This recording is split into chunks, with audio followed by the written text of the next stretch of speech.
respected Chairman, respected Board of Governors, Honorable Director, all faculty members, staff members of IIM Calcutta, distinguished guests, and my young friends. It's a great honor and a privilege to be speaking at this convocation ceremony of the institute where I studied. I have very fond memories of my time here, like all my classmates, as well as students who studied here before me and after me. I must say that IMC has a great role in shaping me as an individual and also instilled in me a sense of responsibility to my country and my society, for which I remain eternally grateful to IMC. Thank you, IMC, for making me what I am today.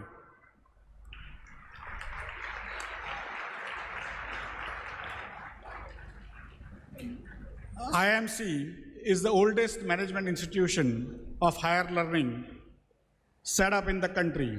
Its pioneering and enterprising spirit continues even after it has transformed itself into a world-class institution over the years.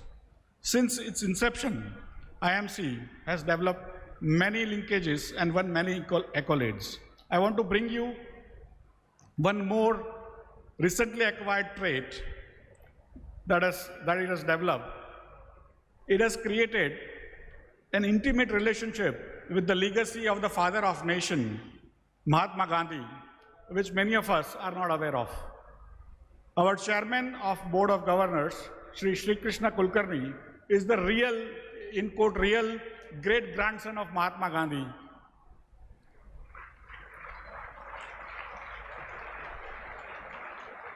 He is an accomplished person, but he also carries this legacy of Mahatma Gandhi.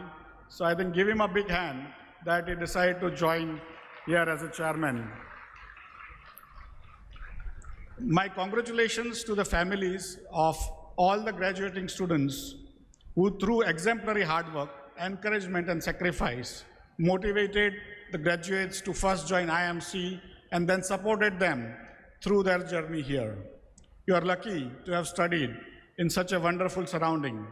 We need to make the facilities even better, world class. My stay over last 12 hours in the campus suggests that a lot is required to make the IMC campus world class. It needs to keep pace with time. I take this opportunity to appeal to all our alumni from all batches spread far and wide across the world to contribute generously towards reviving the infrastructure at IMC in the way they can. This is our mother institution. We must contribute, and I think young graduates who go out also should learn how to contribute to the institution which has given us so much. Over the last 2 years, some of the best professors in the world have taught you. Many of these professionals also studied at IMC or similar other institutions, worked in various industries for decades, became world-class professionals themselves and came back to teach you. My salute to them and their zeal to give back to the society. Give them a big hand for agreeing to teach us by coming here. I'm sure going forward, some of the students who are passing out today will also come back and join this noble profession to guide the next generations. As you may have studied from history books, our civilization is an old one. In ancient India, we had universities like Nalanda and Takshila, which had established themselves as international centers of educational excellence, where students from across the world came and studied. Generations after generations, the Indian people have accumulated a rich heritage of traditional knowledge. We have also learned from other cultures over these millenniums. I would encourage the graduating students to use both modern and traditional knowledge to arrive at innovative solutions to some of our pressing societal challenges. Our country can only achieve development through the outstanding contributions of intelligent, well-qualified and professionally committed workforce, one which looks for opportunities in the face of challenges within a resource-limited environment. As we all know, the world is passing through a great pandemic of COVID, which has created issues across the spectrum in almost all societies. The last couple of years have taught us that certainty is fleeting in a world besought by uncertainty. I'm sure when you joined the program, many thought COVID-19 would be temporary and we would all be back to the classrooms, soon to the familiar in-class interactions. Instead, we experienced different variants of the virus. Lockdowns, stiff travel rules, curfews, masks, social distancing, and many other things. Work and studies were at a place called home. Interactions were virtual in a place called Zoom or WebEx or a video conference. And masks plus vaccinations are what we required to move around. Most of you have been lucky to spend last 1 year at the campus, which was a solace. India, with its very low per capita GDP of US $2,000 per person, was not supposed to do well.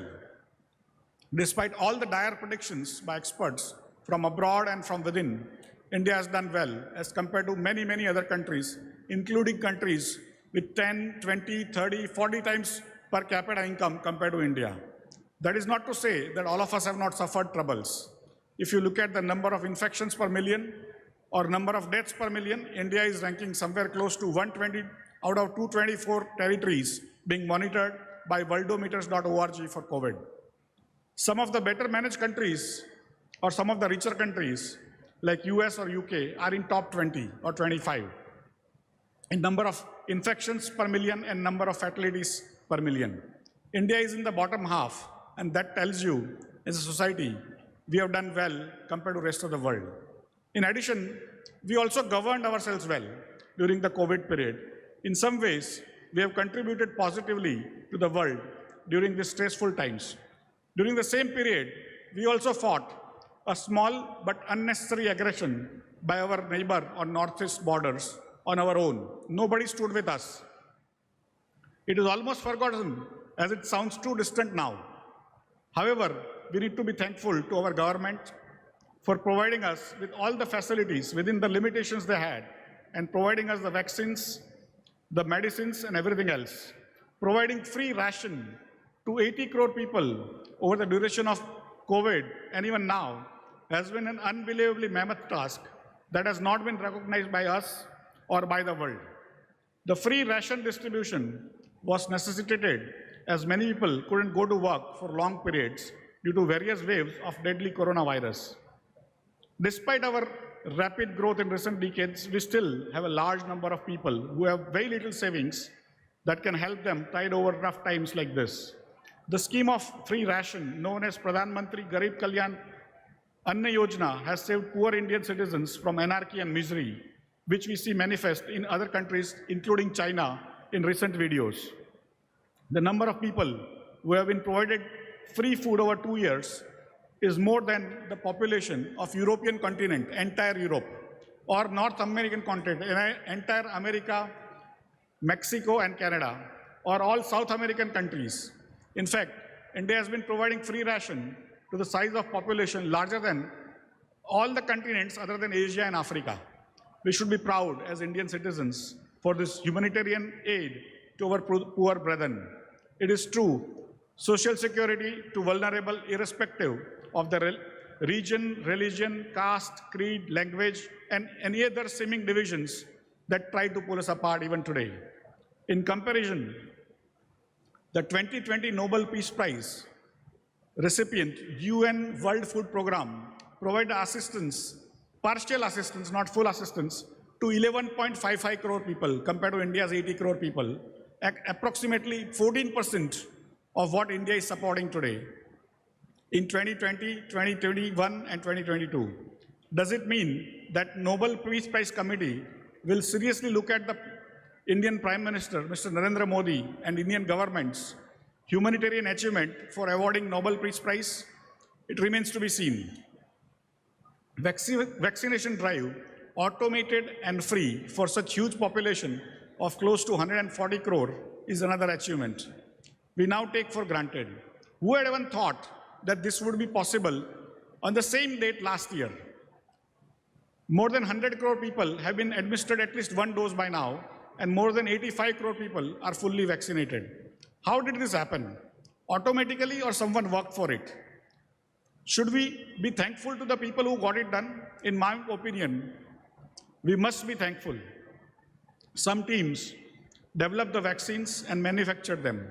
Other teams planned, negotiated, procured, and delivered all those vaccines to the remotest corner of this beautiful country. Other teams administered them. Some other teams automated the process using CoWIN. No country seems to have done it the way we have done it. So give them a big hand, all our governments, all our social workers, all our medical workers, all our sanitation workers who kept our cities and villages clean. I think we as a country have to be proud of our achievements. And this is just the beginning.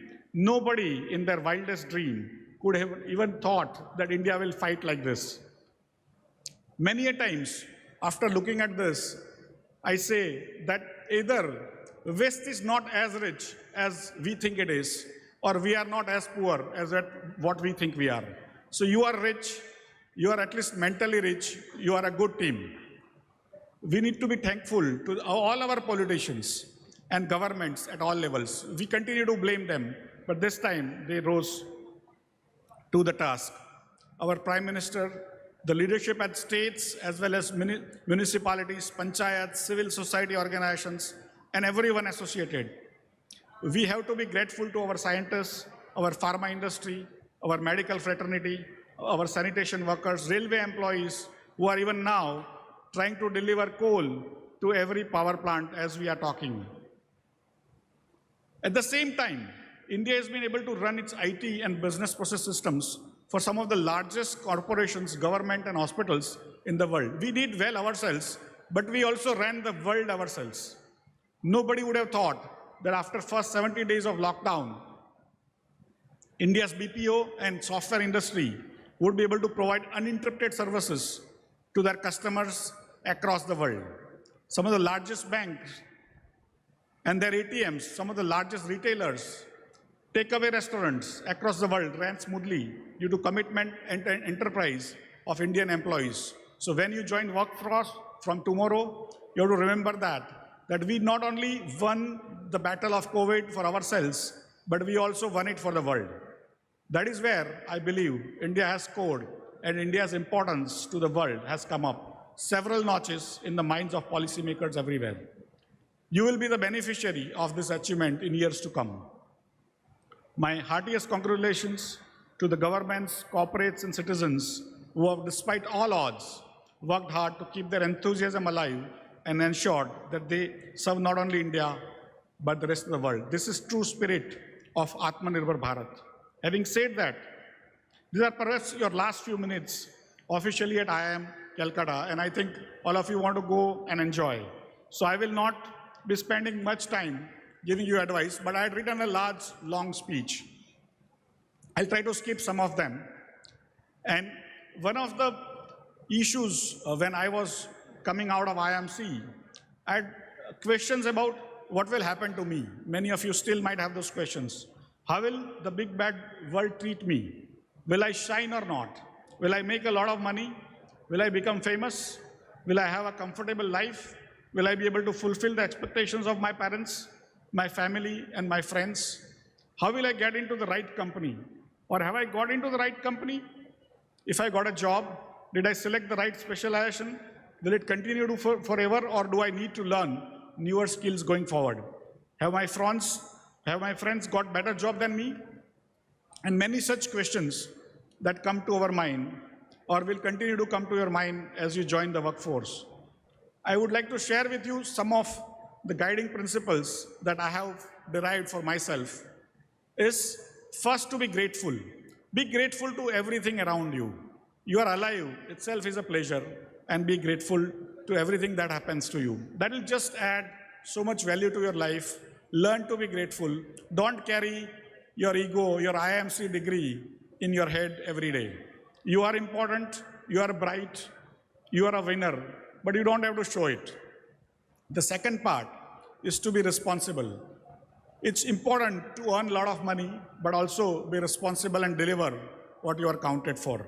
The third aspect is being curious. Continue to stay curious. You were curious continually before coming here, that's why you are here. But after going from here, carry curiosity with you, if nothing else. Curiosity is going to keep you hungry for knowledge, for recognition, for wisdom. And you need to be hungry for achieving newer and newer things. You need to be courageous. It's a great way to live life, to be courageous. If you are meek, you are going to miss out a lot. My entire life, I had to take a lot of decisions which were very, very courageous at the time they were taken. But when I look back, they were helpful to me, but also they were helpful to the country. So whenever you get a chance, take decisions, don't be meek. Intelligence is something God has given you because you are here at IMC. But sincerity is something we'll have to develop ourselves. Sincerity counts much more than intelligence in real life. Other part is being humble. Third thing is being ethical. And the other thing is you need to be kind. Compassion is very, very, very important. You have to be patient. Patience is again going to last you very long because you have 40, 50 years career ahead of you. If you are not patient, you are going to run out of steam very fast. And you also need to be passionate. So many people think that passion and patience, they don't go together. In my case, it's the other way around. Both of them have gone together. And I think you will actually do better if you have passion as well as patience. You need to be optimistic and be service to your family. Today, many of us have been raised in a situation where we expect a lot from our parents, from our family. So when the time comes to return some favors to our family, we may not be able to do that. We may not think it is important, but please consider service to your family as an important achievement, an important goal in your life. You will add a new paradigm to your life. Similarly, you need to be useful to your society. You must do your job for the society when you are being called. And sometimes you need to volunteer for the same. Finally, you also need to be of service to your country. As the leaders of tomorrow, give to the country your time, some of your wealth, and the best is yourself. Sometimes, not always, but sometimes you will be called upon by your country to deliver goods. It may not be going to the army or navy, but delivering goods like coal today. And sometimes those demands are not even explicit. You have to find your purpose for your society, for your country, and you'll have to get up like how you did during COVID times. You'll have to be of service to the society and the country going forward. And at the same time, in this journey, you'll have to enjoy what you are doing. As a developing nation with low per capita income, India still has several socio-economic challenges confronting its citizens. Some of these pressing challenges include poverty, illiteracy, poor housing, living conditions, lack of proper food and nutrition, poor water and sanitation, insufficient healthcare, communication, transportation services, and many other challenges. One option for all of us as Indians is to keep worrying about these challenges without attempting to solve them. My hope and prayer is that some of you will try to solve them yourselves so that India becomes a better place to live. There will be, once you come out, there will be lots of pressure and demands on you. You may also get confused at times. However, please note that the journey is important and you need to enjoy that journey. Don't ever give up. Continue on the path of excellence that you have learned at IIM Calcutta. You must stay in touch with changing reality. Sometimes our assumptions, our models about reality may be incorrect. We need to have that feedback loop into our minds that differentiates and tells us that models and assumptions are not reality. Sometimes reality will run away from our models, from our ideas, and we must learn to change our models to suit new realities and not stick to the models of the past. Otherwise, we'll get left behind. India, in my opinion, is going to make huge material progress on the back of young population and rapid technological developments over the next 50 years. India's wealth, which is around $10 trillion, is going to go up 1,000% from $10 trillion to $100 trillion is going to happen in your lifetime. The society expects you to play your part as responsible business leaders to take advantage of this once in a millennium opportunity that has come the way of India. I'm sure you will all lead India into a prosperous and glorious nation over the next 5 decades. This convocation is a point that marks an end and a beginning. It is a passage for you from student to becoming alumni. I wish you all the best in your career and in your lives as you step out into a new world. Please accept my hearty congratulations on this achievement and best wishes for your future. Please accept my gratitude for inviting me and listening to me even after receiving your degree. Thank you very much. Jai Hind.